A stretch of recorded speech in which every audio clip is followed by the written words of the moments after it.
अहिल्यानगर मनमाड महामार्गाचे काम सुरू असल्याने राहुरी शहरात एकेरी वाहतूक लागू असताना नियम मोडणाऱ्यांवर राहुरी पोलिसांनी थेट कारवाई केली आहे. रॉंग साईडने वाहने चालवणाऱ्या एकूण 33 वाहनधारकांवर कारवाई करण्यात आली असून यामध्ये एकूण 22,300 रुपये दंड वसूल करण्यात आला आहे. गर्दी वाढवून ट्रॅफिक जाम करणाऱ्या बेशिस्त चालकांमुळे सामान्य नागरिकांना नाहक त्रास सहन करावा लागत असल्याने दिनांक 30 जानेवारी 2026 रोजी वाहतूक विभागाने कडक पावले उचलली आहे.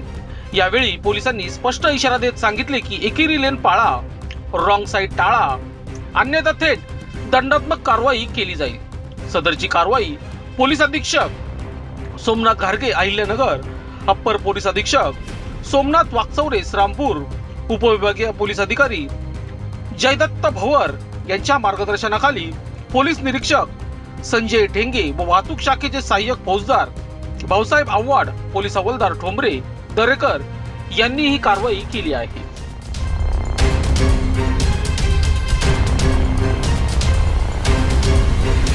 लोकशास्त्र न्यूज साठी राहुरी प्रतिनिधी दत्ता जोगदंड.